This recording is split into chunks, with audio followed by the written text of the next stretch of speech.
obrolan pagi seputar baru menyapa. Ya, bersama saya Alil dan Bang Ilo menemani Anda di acara ini sampai dengan pukul 10 nanti. Mudah-mudahan Anda semua dalam keadaan sehat bersama dengan keluarga.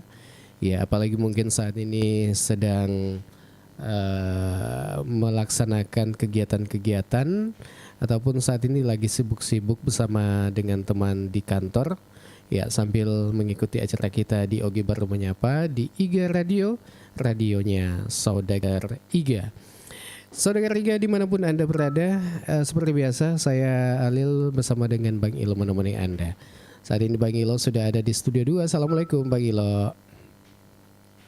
Ya, waalaikumsalam warahmatullahi wabarakatuh, Bung Alil. Iya. Selamat pagi, salam sejahtera untuk semua teman-teman. Iya.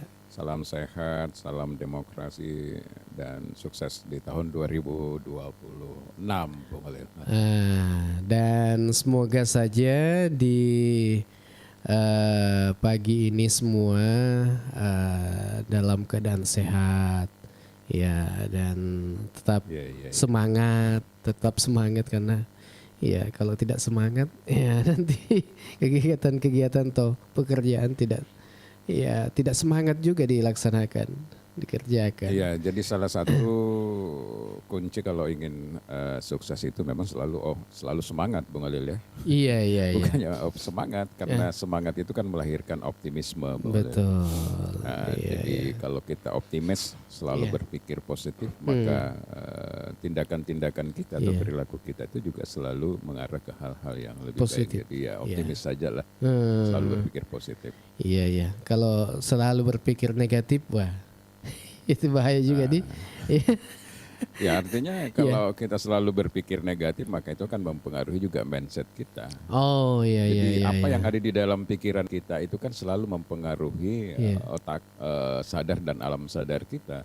Kalau kita selalu optimis, kita selalu yakin, berpikir positif, pasti juga perilaku ya kita juga cenderung mengarah ke situ, dan ya insya Allah sukses selalu menanti. Tapi kalau kita selalu negatif thinking dan sebagainya, pasti juga pikiran kita akan terbawa terus ke sana. Seperti itu. Iya. Oke, dan pagi ini tentu kita sapa dulu teman-teman yang saat ini mengikuti acara kita, baik melalui Facebook, kemudian di YouTube, kemudian juga di TikTok. Ya, kita haturkan selamat pagi semua, dan jangan lupa ya dibantu tap-tap layar. Di tap-tap layar, kemudian dibagi-bagikan linknya ke teman Anda atau ke grup WA Anda ya, supaya lebih banyak yang mengikuti acara kita di pagi ini. Ya, sekedar apa ini? Bersedekah, klik tombol-tombol begitu. Iya. Jadi Bang Ilo, kalau di informasi-informasi apa lagi nih yang menarik ini pagi, kalau di nasional, kemudian di regional, ya di daerah. Ya, saya lihat ini. Saya lihat kemarin itu apa tuh yang mau kongres ini PSI kayaknya di Makassar ya. Iya. Jadi ini katanya dengan isu Mr. J ya. Iya. Siapa itu Siapa Mr. sih J? sebenarnya Mr. J itu? Iya. Siapa tahu Jalil. Ya Mr. J itu.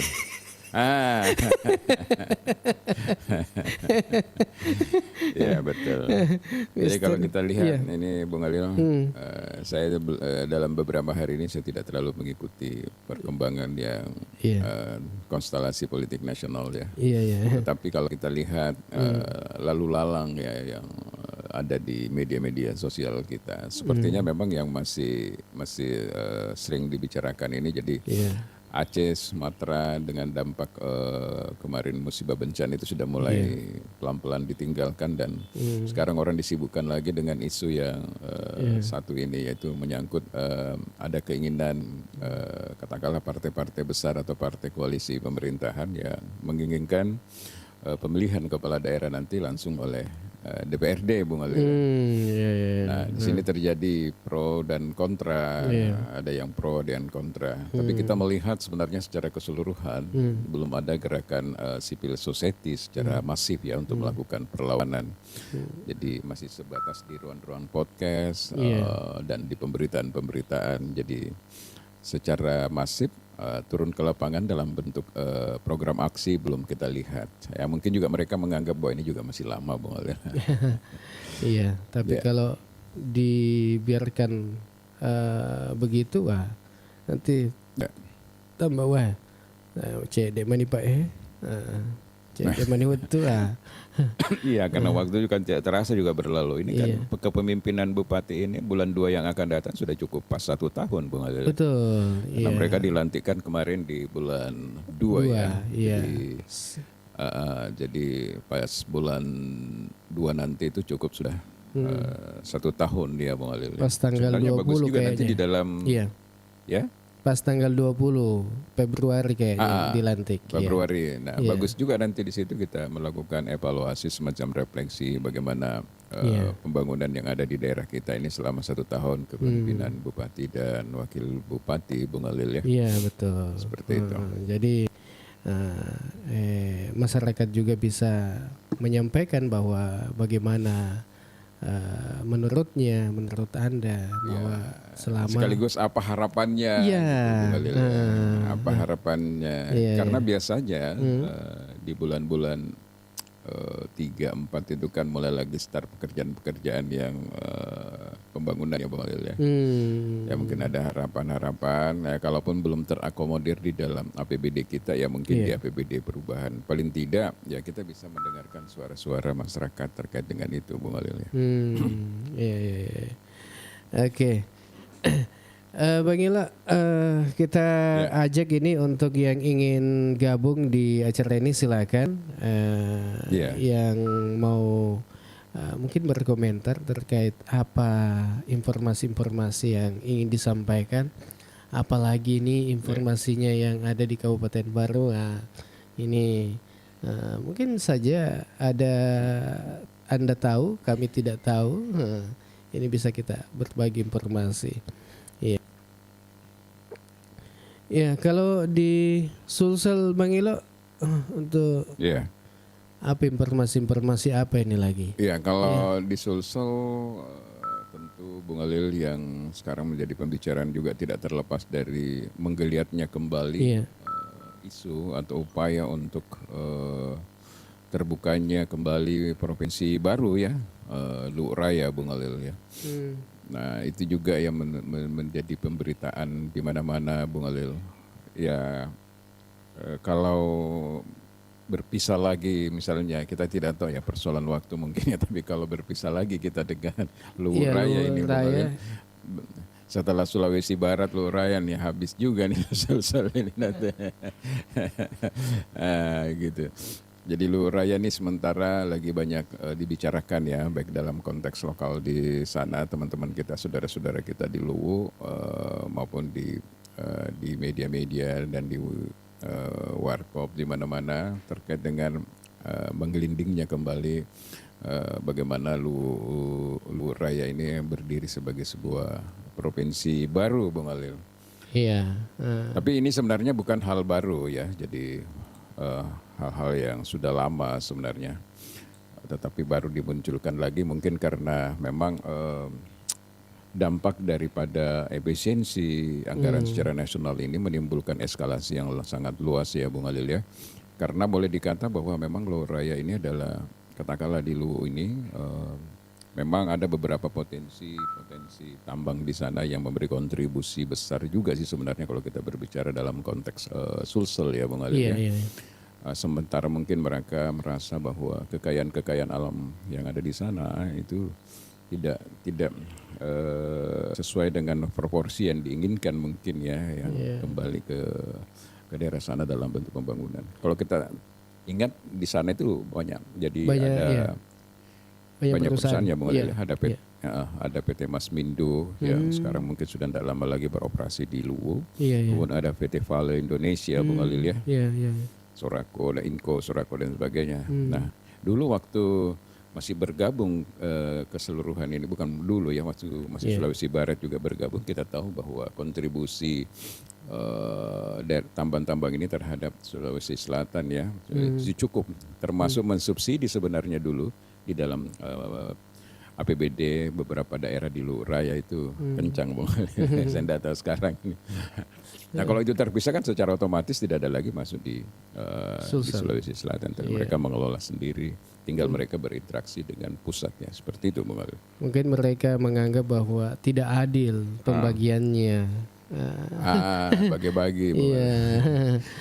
Pasti. Itulah yang kemarin sama yang disampaikan senator kita Pak Andi Waris, bahwa mereka melihat memang ada proses yang harus diperbaiki di situ. Ini persoalan keadilan, sama yang terjadi misalnya di daerah Kalimantan, di daerah-daerah tambang yang ada di sana, yang mereka sebenarnya cukup kaya, tetapi mereka memberikan kontri ke pusat itu jauh lebih besar, sementara mereka lokasi itu ada di mereka.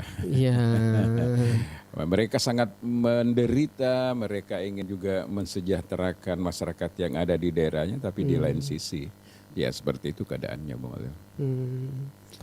Iya, kalau mungkin dibagi-bagi itu, Bang Ilo kan berapa Ji yang ke daerah ya kebanyakan ke sana, ke pusat. Iya betul, ada aturannya Bung Alil, ada pembagian-pembagian ya, seperti itu. Iya, dan yang membuat aturan itu? Ya pemerintah. Iya. Pemerintah pembuat undang-undang. Iya. Nah, menurut beberapa pakar memang ini harus diperbaiki karena ini bisa menjadi katakanlah menjadi kompor kecil-kecil yang suatu saat bisa meletus ya Bang. Kalau kita lihat isu-isu untuk mau merdeka, untuk mau berdiri sendiri apa dan sebagainya kan berangkat dari persoalan ketidakadilan ekonomi sebenarnya. Bang Alil ya. Ya, baik untuk Anda semua yang masih bersama kami di pagi ini. Ya, bagi teman-teman yang baru bergabung bersama kami, ya jangan lupa bagi-bagikan link ini, kemudian jangan lupa di tap-tap layar, ya di tap-tap layarnya. Ya, jadi memang kita ini kan baru lagi mulai ya Bung Alil ya. Ada cukup lama kita rehat, jadi mungkin algoritma daripada kita punya acara ini lagi mau turun lagi, jadi mau dikasih bangun juga ini TikToknya ini supaya segera gitu. Tapi nggak apa-apa, yang penting kita mulai lagi. Ya mudah-mudahan minggu depan kita sudah punya tema-tema yang kita bisa suguhkan lagi ya, berangkat dari kejadian-kejadian atau apa yang terjadi di Baru. Kemarin juga kan sempat kencang juga di Baru ini. Apa itu Bang?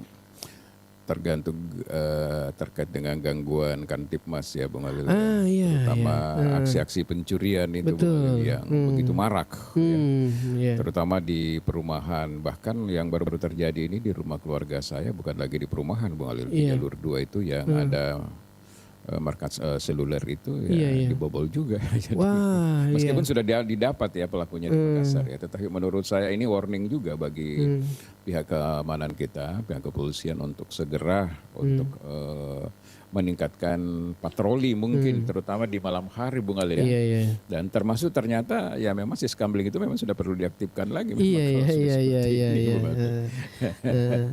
Jadi saya lihat ini siskamling sudah kalau di daerah Tanetiri Lau ini di Desa Lalabata sudah berapa bulan ini aktif? Sudah 3 bulan kayaknya ya aktif. 3 bulan. Sudah ya. Jadi ini memang perlu digenjotkan lagi nih aktifnya siskamling di daerah kita masing-masing.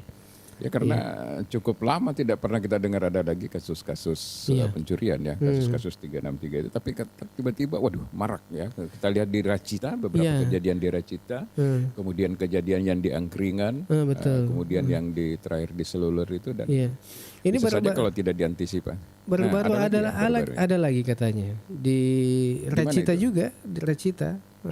Iya, itu yang bahaya karena mungkin bukan malam dia iya bisa saja siang hari, ya pas orang tidak ada orang di sekitar perumahan baru masuk begitu. Jadi kalau biasanya kejadian seperti itu pertama kalau bukan orang di dalam berarti dia punya jaringan di dalam.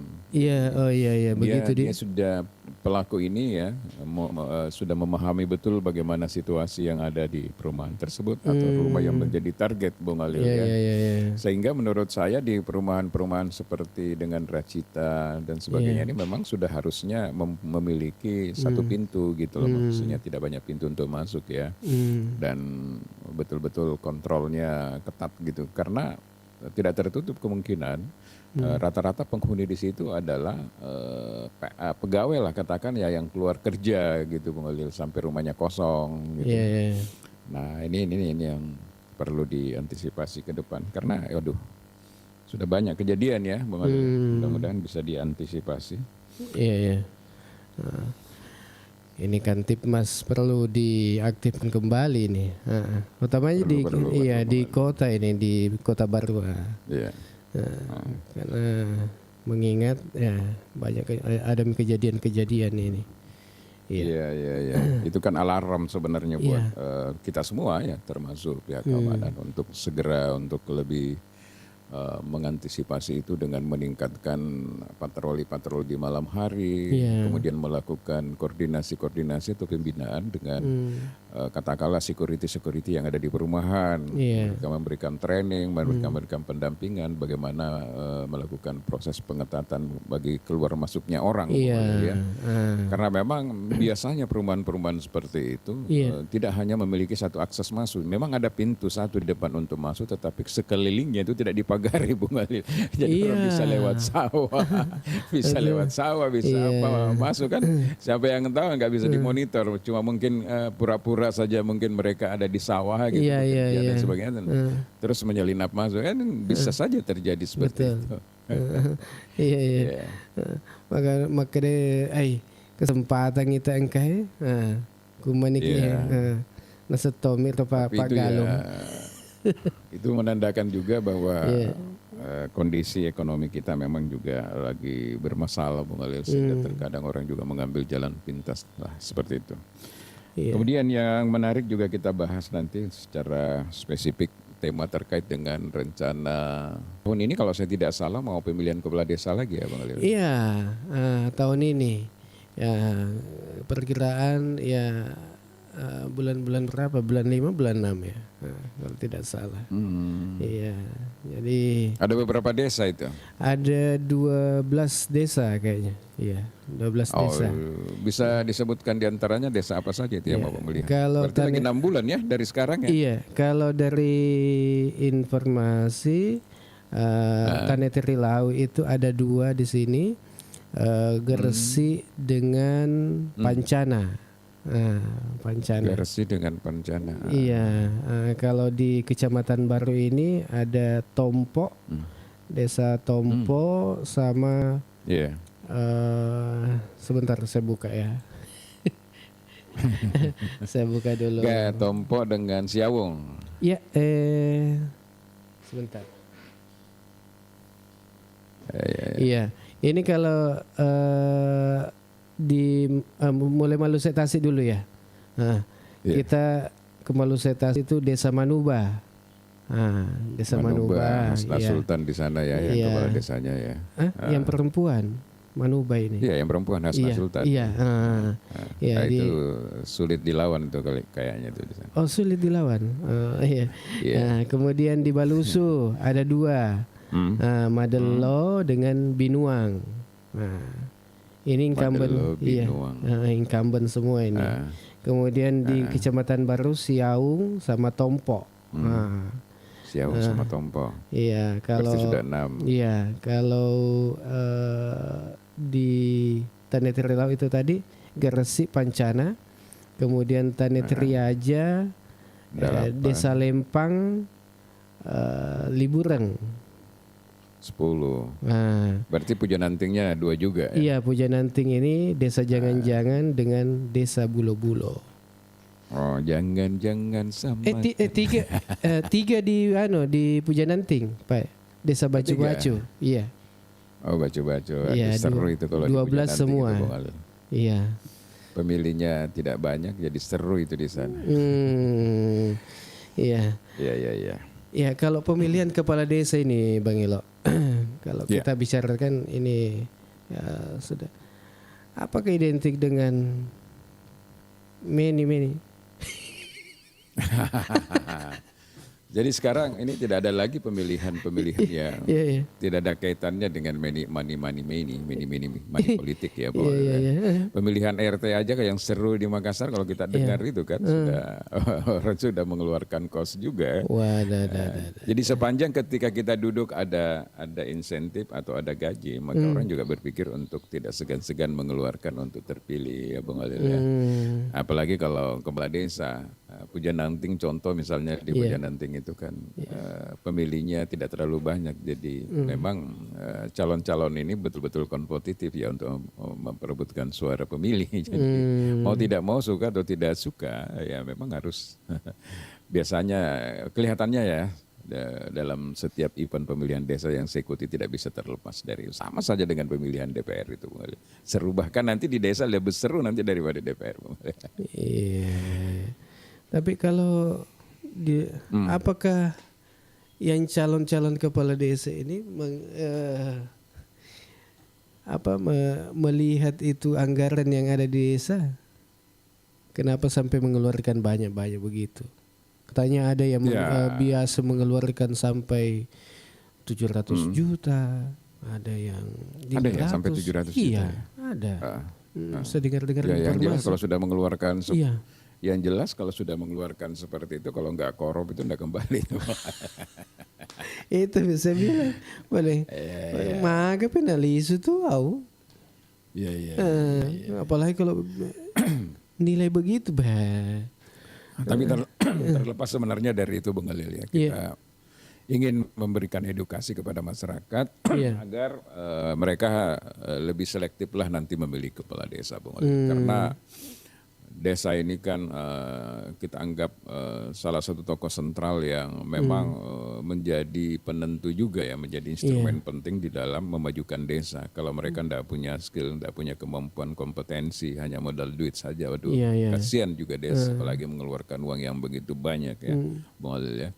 Jadi memang harus mereka melihat dan mempelajari selama ini siapa di antara calon-calon itu memang yang sudah banyak membantu. Karena biasanya kalau kita di desa itu kan jauh sebelumnya kan kita sudah tahu, wow bagusnya ini selalu membantu pengurusan KTP, pengurusan sengketa, ada masalah dia selalu hadir.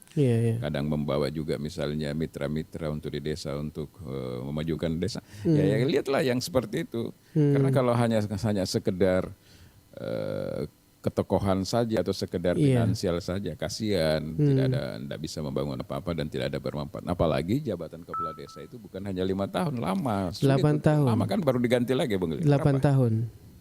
Waduh luar biasa. Itu sebenarnya juga kalau menurut saya sudah harus ditinjau ulang kembali. Itu lama sekali. Melebihi jabatan presiden sebenarnya.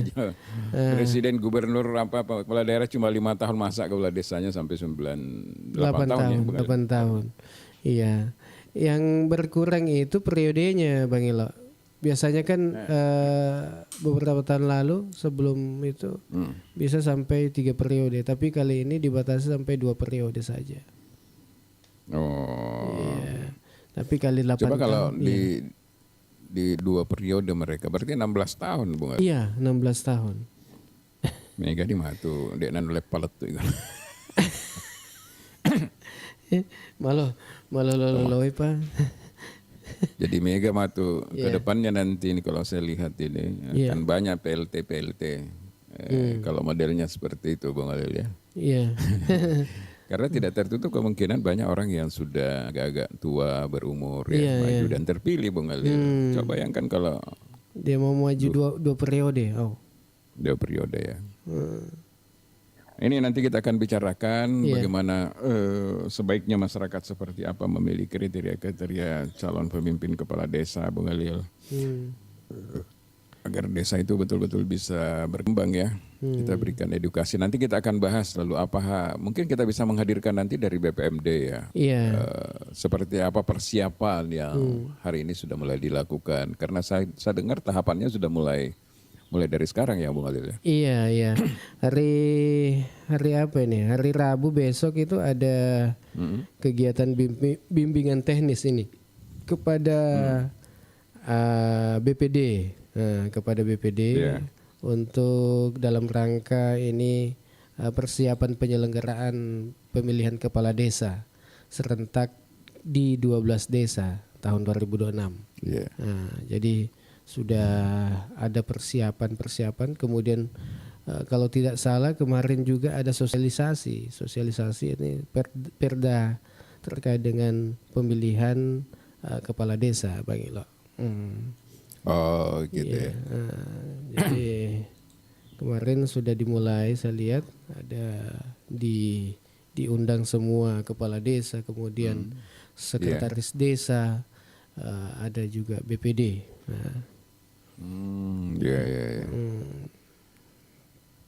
Jadi biasanya kalau di pemerintah atau di pihak keamanan itu mereka sudah punya mapping itu Mualil. Jadi ada informasi-informasi yang mana yang akan kompetitif, yang mana nanti itu ya tidak ada masalah lah.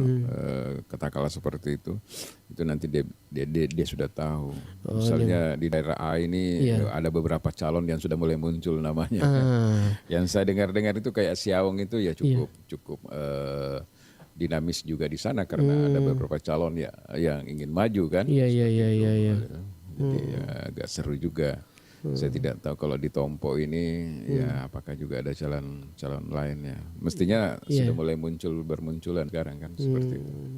Ini banyak ini Garesi kayaknya incumbent juga nanti di situ. Yang masih maju. Kemudian di Pancana juga ya incumbent juga tidak ada yang mengikuti jejaknya Ilyas Barno ya, cukup satu periode ya maksudnya. Itu yang jadi pertanyaan Bang Ilo. Rata-rata pengen lanjut semua. Itu yang jadi pertanyaan Bang Ilo. Kenapa sampai Pak Ilyas Barno ini yang dulunya di Desa Ceroi coba satu periode saja ya, Mas. Satu periode. Iya. Dia bilang tidak mau lanjut lagi, tidak mau calon lagi. Ada apa dengan jadi itu? Kadang kalau saya tanya teman-teman teman-teman lain, kenapa tidak mau lagi calon? Pusing jadi kepala desa. Lebih banyak pusingnya katanya. Ya mungkin bagi orang yang kondisi kesehatan yang sudah tidak stabil mungkin memang berpikir karena itu betul-betul menguras pikiran, mental dan sebagainya Bang Alil ya. Karena berhubungan dengan aparat, berhubungan dengan NGO, kadang-kadang berhubungan dengan media. Jadi kalau mereka sudah ada bibit-bibit penyakit yang katakanlah rentang dengan tekanan seperti itu, mereka berpikir untuk maju lagi. Tidak maju lagi. Iya. Jadi kalau orang mau maju lagi tuh ya memang pertama ya mungkin memang dia punya obsesi yang belum tercapai untuk memajukan desa. Yang kedua memang ya mungkin juga dia punya jantung itu.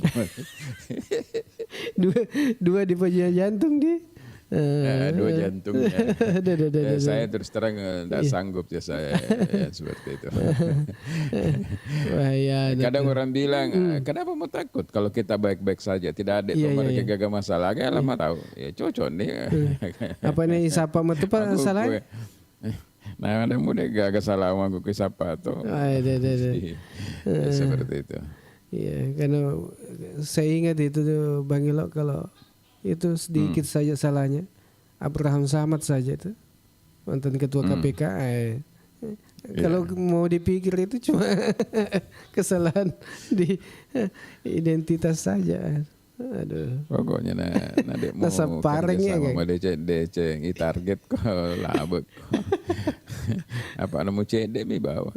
Betul. Seperti itulah sebenarnya, makanya Presiden itu Pak Prabowo juga selalu mengingatkan janganlah mencari-cari kesalahan. Gitu kan.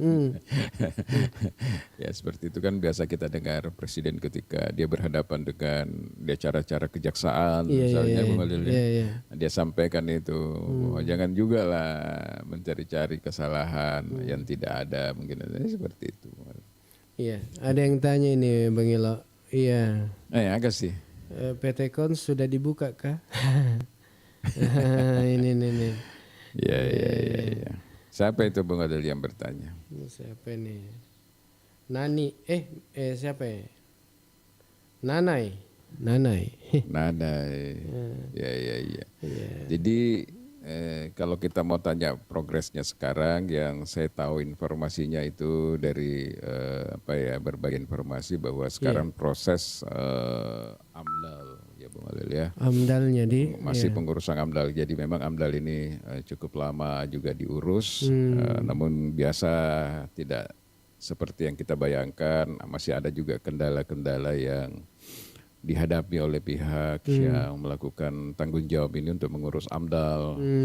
Jadi masih ada 1, 2, 3 saudara-saudara kita di Baru juga ini yang mungkin masih belum bisa menerima berbagai hal sehingga melakukan protes-protes dan sebagainya. Tapi ya mudah-mudahan pihak kons dan konsultan bisa melewati itu Bung Alil.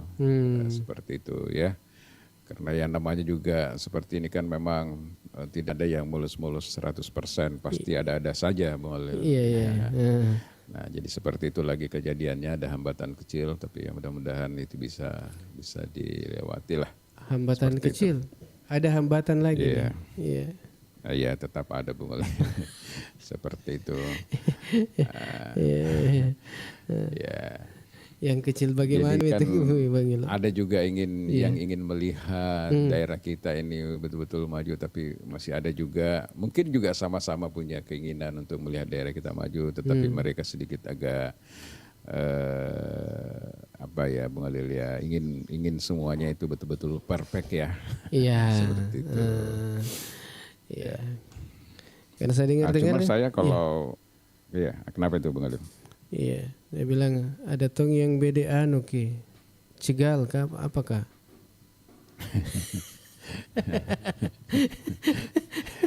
Padahal kalau kita lihat mau jujur ya Bung Alil. Saya yang belum ada bagian dengan PT Kons. Saya tidak ada apa-apa, cuma kemarin itu saya terlibat di dalam proses persiapan konsultasi publik, diskusi publik. Kalau ketemu no kiki awak kampung no kiki lelange lo kaki padongko lo kaki garongko. Saya di fakutana tekon itu kan. Iya. Maka itu nak buka kons. Kira. Agak tuan itu pudange Bang Ilo. Angar toki mah tu maka dah ko tak buka Pak. Iya. Karo kasi anak anu reta makule ku Jupanda mah tu karo anak emang nganggur mana rumah bambom lo Kalimantan ada teri sekadagan aja mah lo Kalimantan. Iya. Maga nih roh kakak, itu aja bisa lah dia perkembangan apa, di dalam. Jadi kalau kita lihat schedule-nya ya mungkin mestinya ya di akhir 2027 itu sudah mulai rekrutmen, kemudian 2026 ini di akhir atau di pertengahan 2026 ini mestinya sudah konstruksi ya Bung Alil ya, seperti itu. Nah, mudah-mudahan saja proses AMDAL ini sudah selesai tidak lama sehingga nanti proses-proses perizinan berikutnya sudah tidak sulit lagi Bang Alil. Karena kalau hadir kons di Baru ini banyak tenaga kerja yang bisa diambil di situ. Iya. Ada juga ini saya lihat ini di Baru sementara pengerjaan itu yang di Desa Lawalu, sekolah rakyat. Wah, saya lihat ini pengembangan pembangunan sekolah rakyat ini saat ini sudah berlangsung Bang Ilo. Iya. Oh iya, ada Bedasta ini, Bang Ilo. Ini rencana PT Kons di Baru. Kalau jadi, Murni produksi semennya atau yang lain? Nah, ini. Iya, jadi kalau kita lihat perencanaan dari sosialisasi yang dilakukan di diskusi publik dan konsultasi publik, Bung Alil ya. Iya.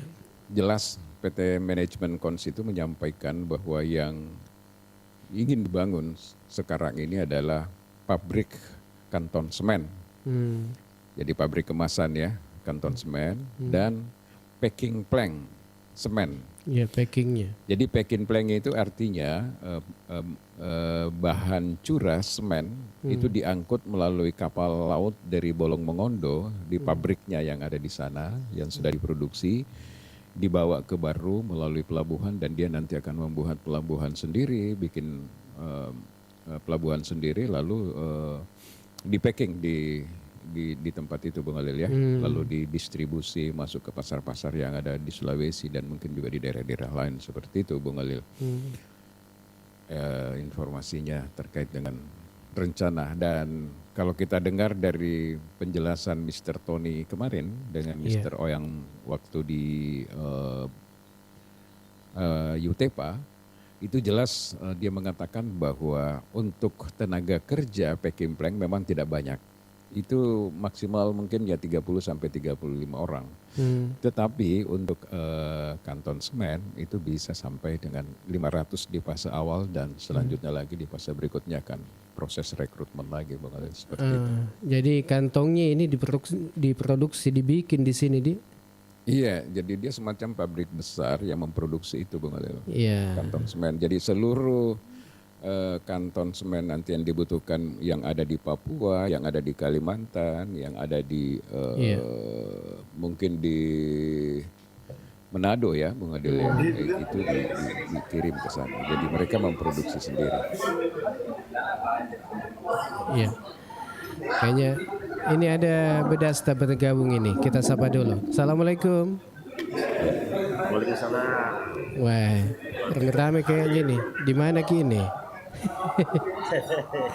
Saya lagi ketemu teman-teman di warkop di Anas. Makanya dari awal ini lagi ada chat. Ya, ini menarik sebenarnya PT Kons. Tadi saya mau izin Bang komentar ya terkait PT Kons. Karena saya juga ada story berhubungan dengan PT Kons. Seperti yang Bung Ilham sampaikan, di pabriknya di PLD itu kamu bagus ya. Kalau sana kan, jadi kita sudah ada kerjasama, pasokannya dari sana cabang di Kendari. Jadi kami juga berusaha seperti itu kerjasama sebagai salah satu distributor semen Kons di Kendari, khusus Kendari ya. Alhamdulillah. Kelebihan PT Kons itu dari sisi pricing, harga memang di bawah dibanding dengan merek yang sebelumnya, BSW, saya singkat aja sama tiga roda dan segala macam. Nah, itu sekarang sudah punya nama yang bagus. Nah ini yang jadi pertanyaan sebenarnya sangat menarik. Ini mungkin perlu disampaikan ke yang mungkin belum tersosialisasi dengan bagus ke si Kampota. Kenapa mesti harus pro kontra? Makanya tadi saya bertanya, apakah ini murni produsen pabrikannya semennya produsen di situ atau bukan? Ternyata informasi dari yang dia dapatkan juga bahwa itu cuma pabrik packingan plus packing plant, artinya proses packingan kemudian distribusi ya, jual ya kan. Jadi sebenarnya apa yang perlu dikhawatirkan?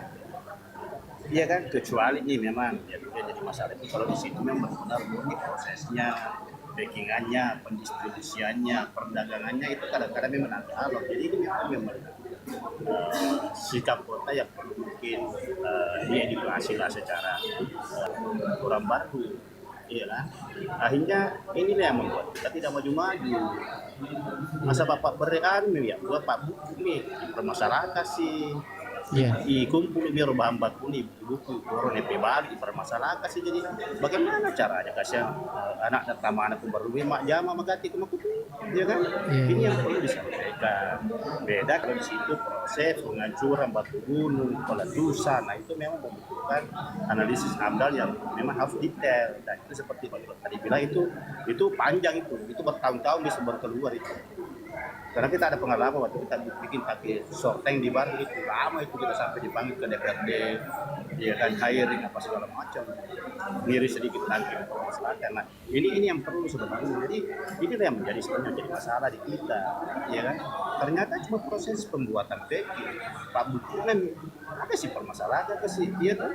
Nah, terus bahan baku kapal kami dari Kota Mobagu kita proses di situ supaya memudahkan pendistribusian dan perdagangannya di Baru dan sekitarnya, sosial pada umumnya. Permasalahan lagi orang segelintir orang. Maksud saya memang kita maju kalau begini.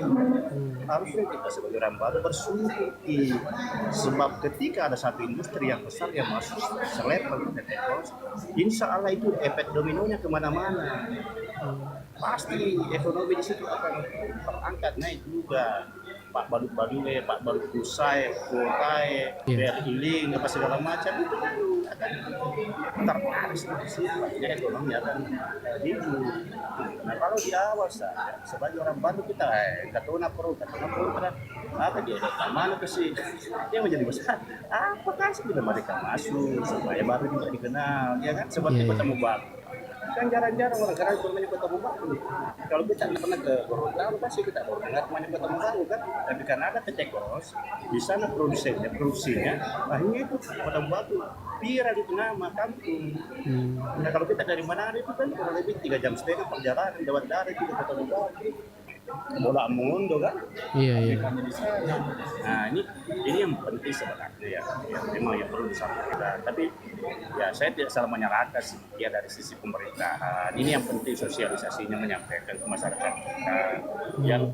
Yang demo oleh kemarin yang mau sampaikan seperti ini loh. Maka dia PT Kos pabrik anunan ke situ nah dua pabrik packingan nih kamu nih ya kan? Iya. Baru di bagian plannya proses bagaimana membungkus itu sampai semen curah dari Kota Mobagu yang dikapalkan beribu-ribu ton masuk di Baru ya kan. Sebab kalau keluar masuk itu kapannya memuat semen curah itu ya kan, memuat semen curah itu kan pasti ada banyak efek dominonya ke pelabuhan itu maroan itu ekonomi. Nah ini memang masuk satu aja gitu biar betul ke bawah ngalin biar itu ke DPR sih masalah itu bangsa semua protes kali kan di Jawa sih tarima di Jawa ya kok dia bisa lihat kepada mereka itu agar karena agana ya gua ya kan agar dan para di masyarakat setempat lokal people apalagi kalau misalnya manajemen PT Mas sudah komitmen dengan Pemkab melalui bupati bahwa misalnya ketika kita butuh tenaga kerja khususnya level bawah entry low employee 75% lokal people, CSR-nya itu kan luar biasa buat warga kita sih. Nih, dia pernah sama si Gandrusuk nih awe mah. Misalnya mah kada bungilo, wada bani mah kada wassalam. Wassalam. Apa?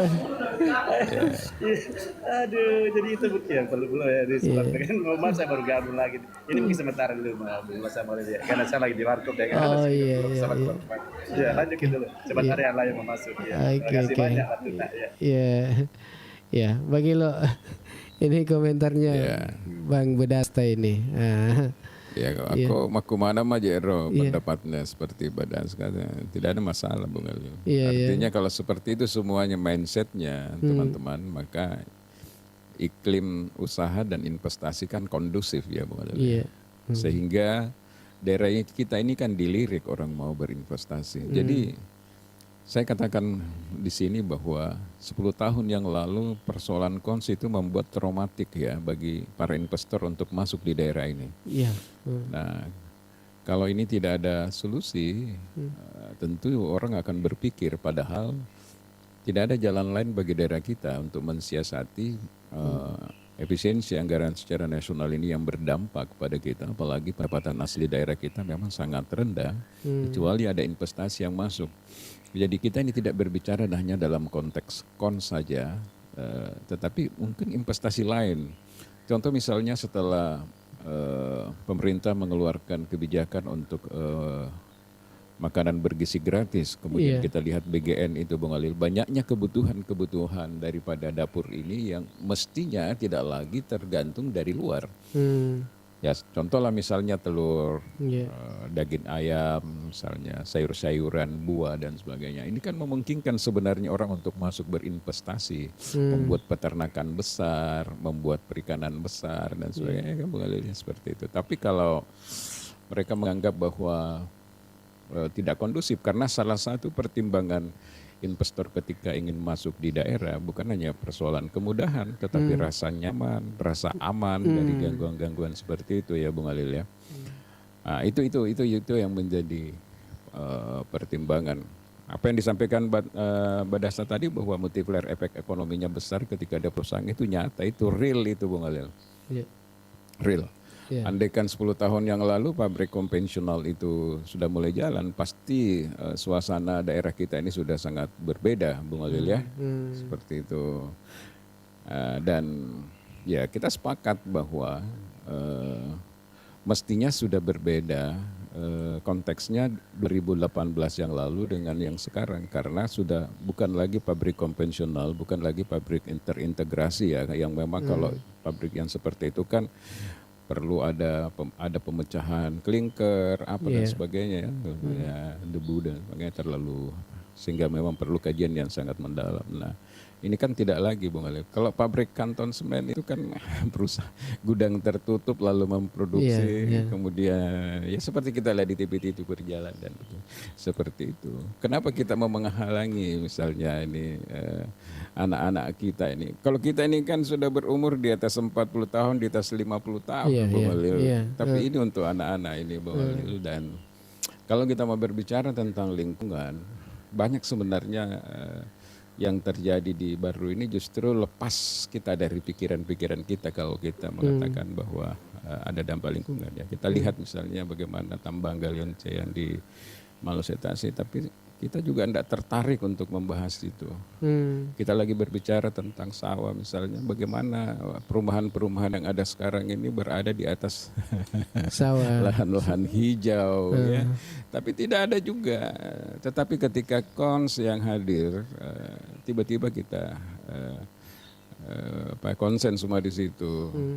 Ya, Bung Alil ya, seperti itu. Jadi kita juga tidak adil sebenarnya dalam hal ini. Kalau saya sebagai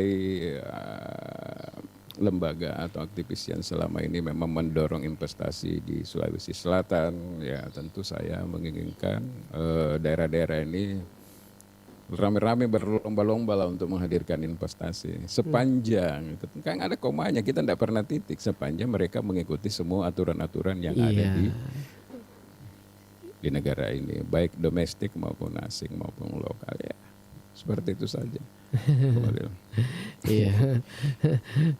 Karena memang ini saya lihat ini baru padir kena cele tebay karena mak diimput tu mak.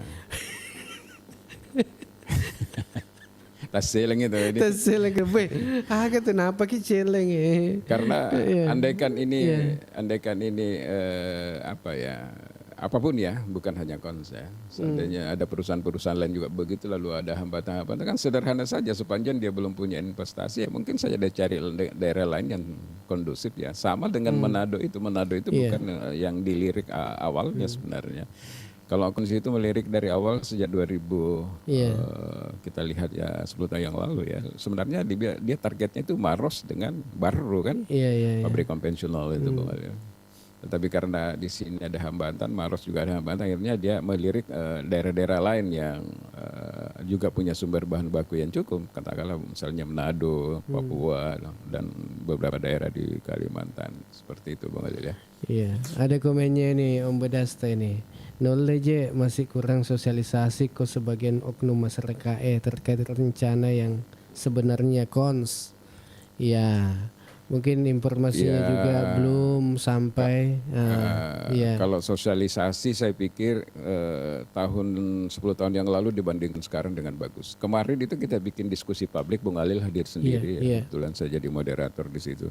Saya rasa 99,9% itu aktivis di Kabupaten Baru, mulai dari LSM, pers, pemerintah, DPR, tokoh masyarakat itu kan kita diundang, dan bagaimana dinamikanya forum pada saat itu tentu kita punya filenya, ada video kebetulan Bung Halil sendiri kemarin yang buat dokumentasinya dan saya putar di sini ya, mereka sudah ada file semua kan dan hampir semuanya memberikan dukungan, cuma ya dengan koma seperti itu. Jadi inilah komanya menurut saya memang menjadi pekerjaan rumah bagi manajemen yang ada di sana dengan dengan seluruh tim-timnya yang bekerja untuk itu Bung Halil.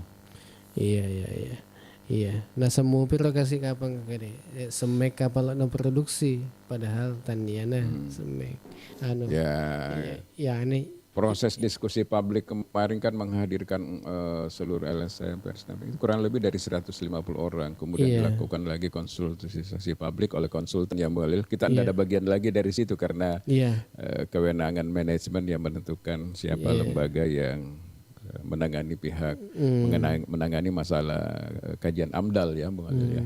Jadi seperti itu. Iya, Bang Ilo, kayaknya kita sudah di penghujung acara ini. Iya.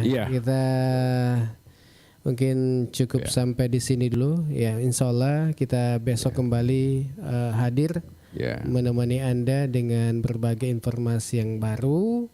Ya, mungkin bisa kita gabung untuk Anda yang ingin memberikan informasi mungkin apa-apa yang informasi yang ingin disampaikan. Kita cukup, makasih banyak Om Bedasta yang sudah hadir di sini. Makasih banyak sudah hadir. Oke. Oke Bang Ilo, kita pamit dulu. Mudah-mudahan kita ketemu lagi besok ya. Dan saya Halil bersama dengan Bang Ilo. Mohon maaf jika ada salah.